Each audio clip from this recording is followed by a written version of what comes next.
Gigantic listening towers, presumed to be of Jove origin, began decloaking all over New Eden this week. These coincided with the sudden appearance of heavily armed vessels that Concord is calling drifter battleships. Like the listening towers, the pilots of these ships carry signs of Jove origin. One of the first engagements involving drifters is causing great concern across New Eden. This footage shows fighters from the Thanatos-class carrier Rex attacking a lone drifter battleship. At first, the carrier seems to have the upper hand, its fighters slowly but surely wearing down the drifter's shields, until the drifter ship suddenly unleashes its primary weapon, destroying the carrier with a single shot. The ship's capsuleer and sole survivor, Dantheus, claims he was taken by complete surprise and that he's never seen such power. All attempts to communicate with the drifters have thus far proven futile. Fortunately, they don't appear to be hostile unless provoked. Mr. Hawk, pursuit course. Engage. Aye, sir.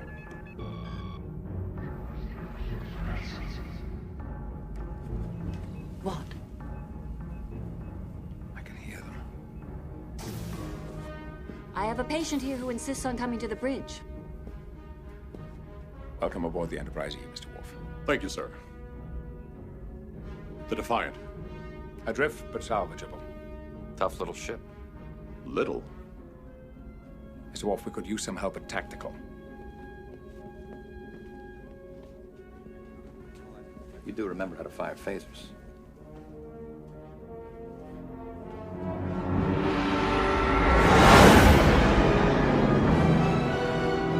Sensors show chronometric particles emanating from the sphere.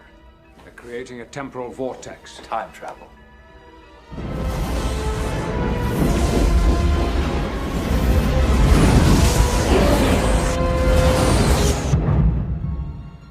Data, report. We appear to be caught in a temporal wake. Captain. Earth.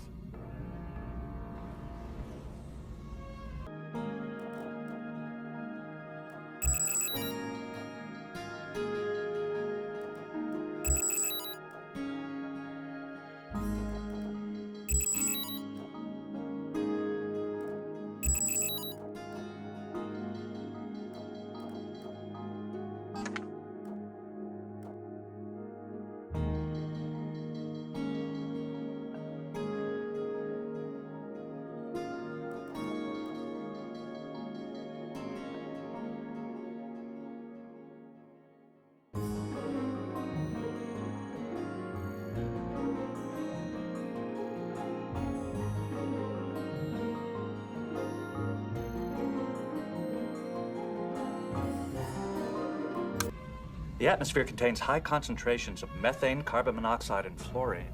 Life signs? Population approximately 9 billion. All Borg. How? They must have done it in the past. They went back and assimilated Earth, changed history. But if they changed history, why are we still here? Temporal wake must have somehow protected us from the changes in the timeline. Sir, the vortex is collapsing. Hold your course, Mr. Hawk. We must follow them back. Repair whatever damage they've done.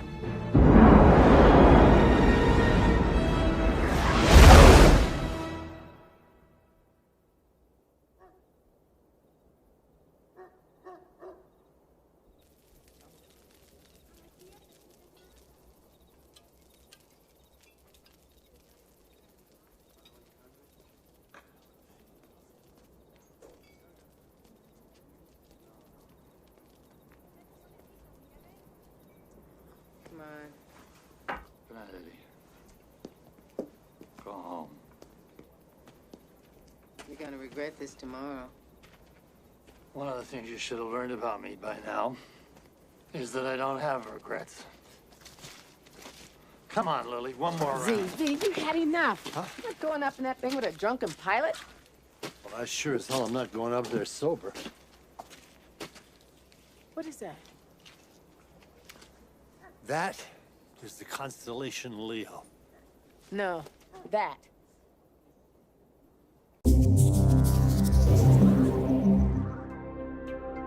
News of a stellar anomaly rocks New Eden. What was initially thought to be a sudden, massive stellar explosion, nicknamed Caroline's Star after the pilot who first spotted it, the distant anomaly has since baffled the scientific community. Shortly after its appearance, a team of astronomers triangulated its location, suggesting that these are the remnants of the star W477P. Located deep within Jove's space, the star was previously believed to be stable and not massive enough to cause an explosion of this scale. However, its unreachable location eliminates all possibility of confirming the actual cause. Scientists also remain puzzled by the anomaly's sudden, simultaneous visibility throughout New Eden. According to physicist Balti Katai, starlight appearing simultaneously across all systems in New Eden doesn't make any sense. The energy required to create such an event is incomprehensible. Given the unusual nature of the anomaly and the lack of any conclusive scientific explanation, its existence has inspired rampant speculation from all quarters. Popular theories explain it as either the discharge of a Jove superweapon against a Sancha invasion, a herald of the prophesied coming of Bob, or a sign of the impending apocalypse. We'll have more on this as the story develops.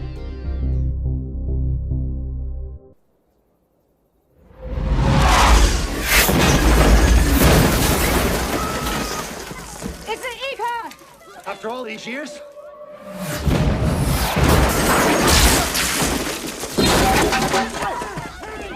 We gotta get to the Phoenix!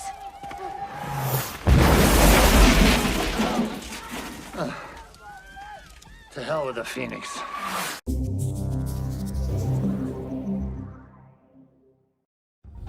There is utter confusion here in Safasan, as the condition of Empress Jamal Saram remains unknown after a Titan carrying the Empress was destroyed by drifter forces just a few minutes ago. The Empress was to attend the inauguration of the new Imperial flagship, the Arcturus, at the Safasan headquarters of the Imperial Navy. Traveling in the Seraph, an Avatar-class Titan, the Empress was believed to be well protected and accompanied by a formidable escort. Despite this, the Seraph came under attack from a large drifter force, appearing almost immediately after the Empress arrived in Safasan. Imperial guards attempted to intercept the attackers, but the drifters used new tactics in their assault, utilizing their superior speed to head straight for the Seraph while ignoring all other ships. Within a matter of seconds, the Seraph was completely engulfed and obliterated by simultaneous fire from the entire drifter force. It is obvious that the Empress was the sole target, and once the Seraph was destroyed, the drifters warped away without concern for any other ships present.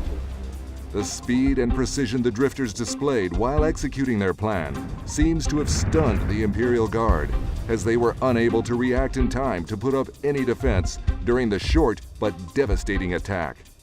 While search and rescue efforts are still underway, there have been no announcements made, nor have we been able to confirm anything regarding the condition or whereabouts of Empress Jamal Saram.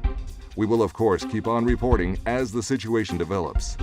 This is Alton Havery, reporting for The Scope.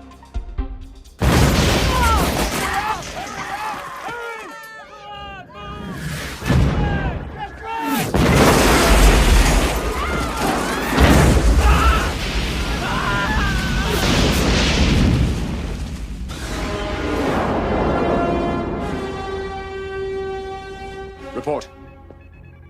Shields are down, long-range sensors are offline. Main power is holding. According to our astrometric readings, we are in the mid-21st century. From the radioactive isotopes in the atmosphere, I would estimate we have arrived approximately 10 years after the Third World War.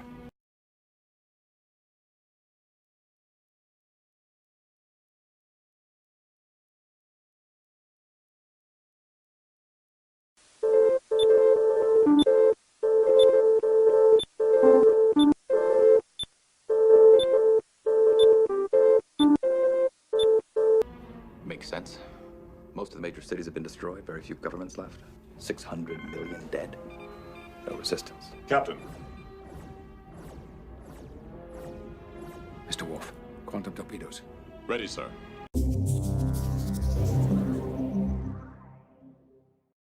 Imperial Navy forces have been mobilized in response to reports of increased drifter activity across Amar space.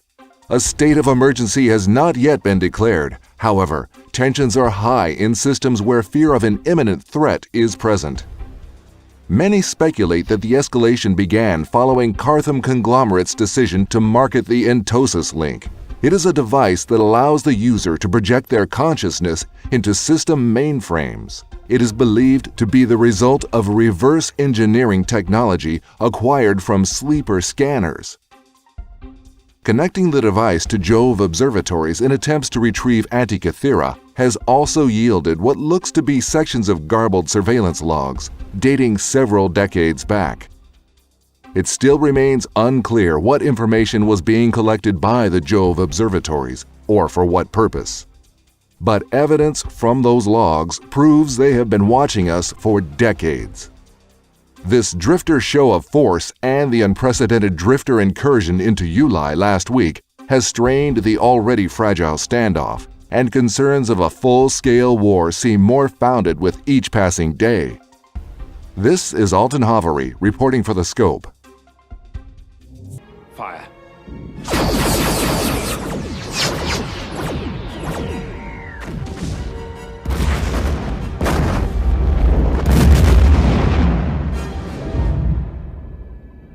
Firing at the surface. Location? Western Hemisphere. North American continent. The Scope has received confirmation that for only the third time in history, a Revenant supercarrier has been destroyed. Piloted by its owner, Engineer, the Vagrant was one of very few Revenants to see service outside Sanchez Nation. When the Prelium Ultima fleet it operated with jumped out of 6E TAC MOW, the supercarrier stayed behind for reasons that are still unknown. Knowing the warp-in coordinates used by the Vagrant, members of Pandemic Legion saw the opportunity and planned an ambush. 13 hours after PL forces set their trap, the Vagrant warped in. Pinned down by vastly superior forces, the supercarrier never stood a chance, going down in seconds thanks to doomsday hits from the waiting Titans. While Pandemic Legion claimed the incident as an example of their tactical prowess, Engineer argued that he didn't initially recognize his opponents as a threat, thanks to a non-aggression agreement between PL and PU. This is Lena Amber in 6E TAC MOW, reporting for The Scope. It's like a missile complex in central Montana. Missile complex. The date. Data. I need to know the exact date. April 4th, 2063. April 4th. The day before first contact. Precisely. Then the missile complex must be where Zephyr Cochrane is building his warp ship.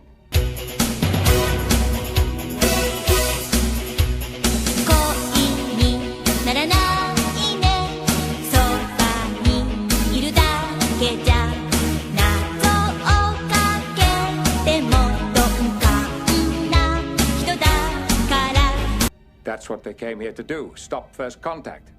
How much damage, Lieutenant? Can't tell. Long-range sensors are still offline. We have to go down there, find out what happened. Data, Beverly, you're with me. Have a security team meet us in Transporter Room 3. Computer, mid-21st century civilian clothing. Number 1, you have the bridge.